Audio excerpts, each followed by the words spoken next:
सतयुग काल में एक परम प्रतापी पृथु नामक राजा हुए। राजा इतने महान थे कि उन्होंने 100 यज्ञ संपन्न किए हुए थे। उन्हीं के राज में दयादेव नामक एक ब्राह्मण रहा करते थे। उन्हें वेद शास्त्र में निपुण ऐसे 4 पुत्र थे। उन्होंने अपने चारों पुत्रों का विवाह कृतसूत्र के वैदिक विधान से कर दिया था। एक दिन उसकी 4 पुत्र वधुओं में से सबसे ज्येष्ठ पुत्र वधु ने अपनी सास से कहा, हे सासू माँ, मैं अपने बाल्यकाल से ही संकट नाशक श्री गणेश जी का व्रत करते आई हूँ। मैं अपने पितृ गृह में ही इस पुण्यदायक व्रत का अनुष्ठान किया था। अतः हे कल्याणकारी, आप मुझे इस शुभ फलदायक व्रत का अनुष्ठान करने की अनुमति प्रदान करें। अपनी पुत्र वधु की बात सुनकर उसके ससुर जी कहने लगे, हे बहू, तुम सभी बहुओं में श्रेष्ठ और ज्येष्ठ हो। तुम्हें यहाँ किसी प्रकार का कष्ट नहीं है और ना ही तुम भिक्षुणी हो। अतः तुम ऐसी स्थिति में किस कारण से व्रत अनुष्ठान करना चाहती हो? हे सौभाग्यवती, यह समय तुम्हारे उपभोग का है। यह गणेश जी कौन है? फिर तुम्हें और कहना ही क्या है? अपने ससुर के आग्रह से पुत्र वधु ने श्री गणेश के संकटनाशक व्रत का त्याग किया और अपने घर संसार में लीन हो गई। कुछ समय पश्चात ज्येष्ठ वधु गर्भिणी हुई और 10 माह के बाद उसे एक पुत्र रत्न की प्राप्ति हुई। उसकी सास उसे बारंबार व्रत करने से रोकती रही और उसके व्रत अनुष्ठान में बाधा उत्पन्न करने लगी।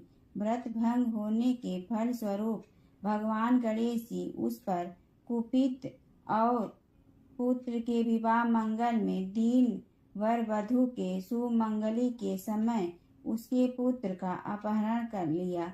इस अनहोनी घटना के कारण पूरे मंडप में हड़कंप मच गया। सभी आपस में बातें करने लगे कि लड़का आखिरकार कहाँ गया, किसने उसका अपहरण कर लिया। बारातियों द्वारा मिलने वाले इस समाचार को सुनकर उसकी माता बहुत व्याकुल हो गई। अपने ससुर जी दयादेव से रो रो कर उच्च स्वर में कहने लगी, हे ससुर जी, आपने मेरे गणेश चतुर्थी व्रत को छुड़वा कर महापाप किया है। यह उसी का फल है कि आज मेरे पुत्र का अपहरण हो गया है। अपनी पुत्र वधु के मुख से ऐसे वचन सुन ब्राह्मण देव बहुत दुखी हुए। साथ ही साथ अपने पति के अपहरण की बात सुन होने वाली पुत्र वधु भी बहुत दुखी हुई। अपने पति के वियोग में दुखी पुत्र वधु प्रतिमाह भगवान श्री गणेश जी की संकट नाशक गणेश चतुर्थी का व्रत करने लगी।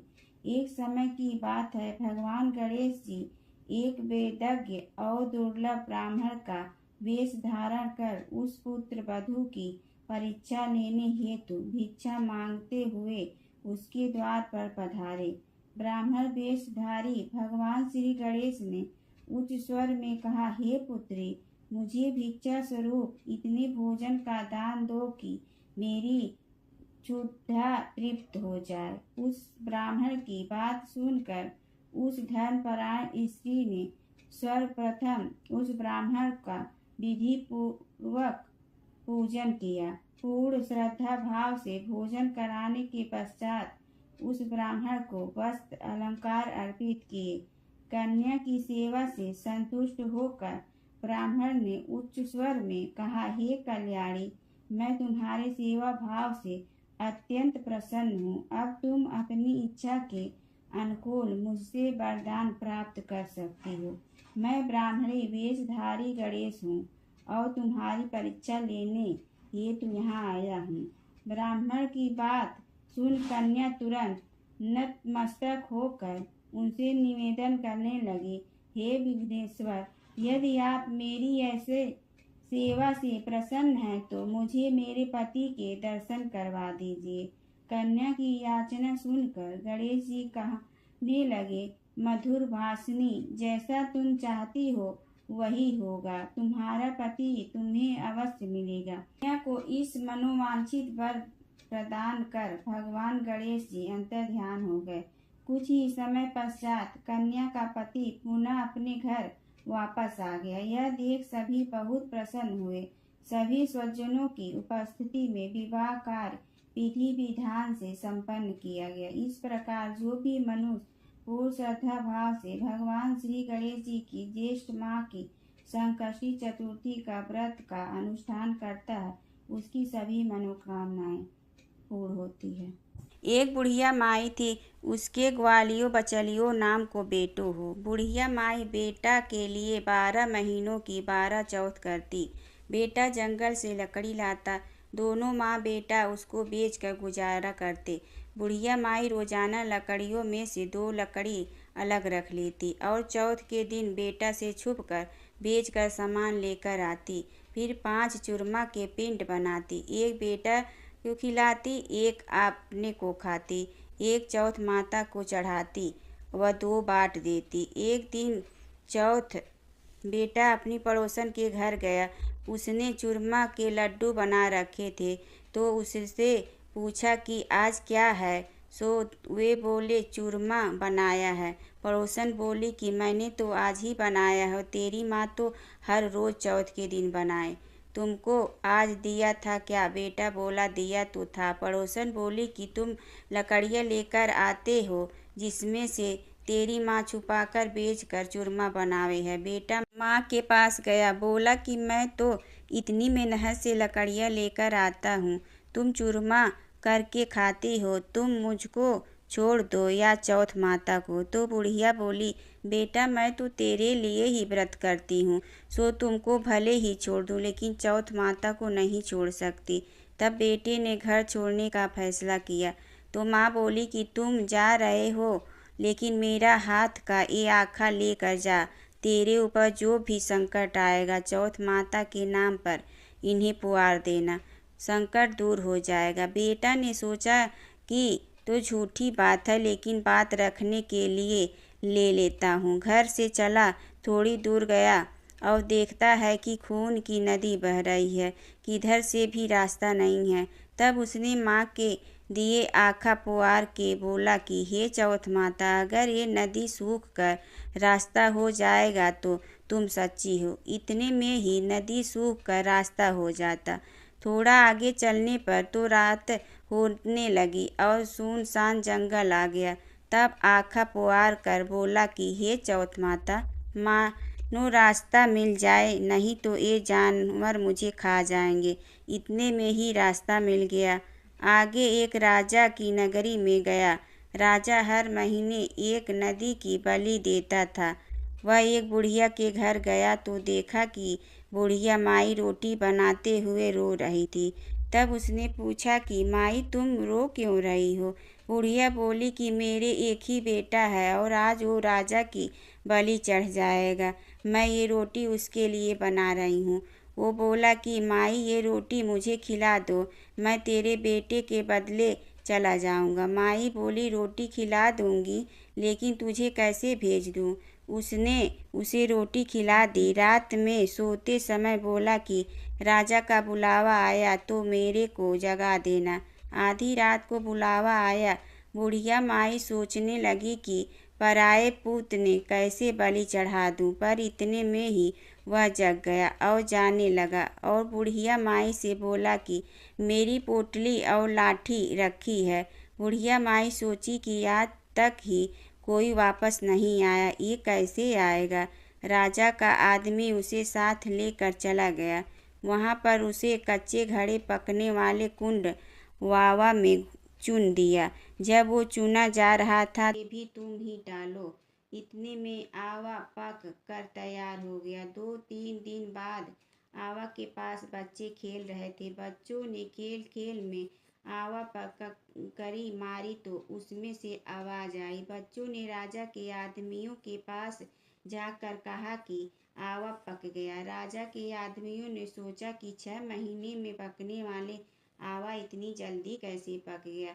उन्होंने ये बात को बताई। राजा ने जाकर देखा तो सारे बर्तन सोना चांदी के कलश हो गए। वे बर्तन उतारने लगे तो अंदर से आवाज आई कि धीरे धीरे उतारना, अंदर मानस है। राजा ने सोचा कि इसमें से पहले तो कभी कोई ऐसी आवाज नहीं आई। राजा ने पूछा कि कौन हो तुम?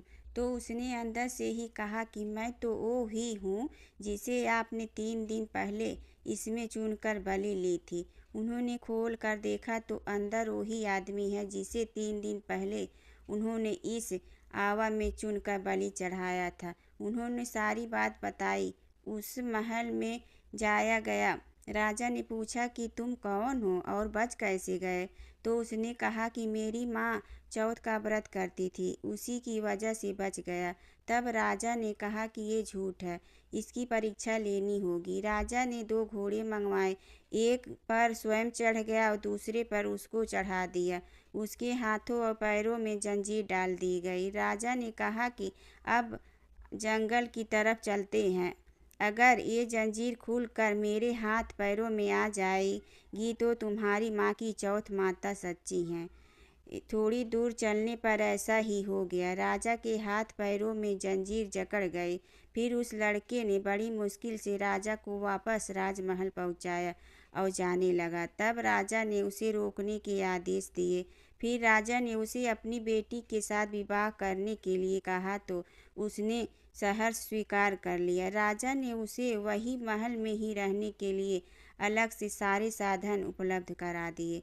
वह राजकाज में सहयोग करने लगा। कुछ महीनों बाद उसे घर की याद आई। एक दिन मौसम बहुत ही खराब हो रखा था, चारों ओर बिजलियां कड़क रही थी।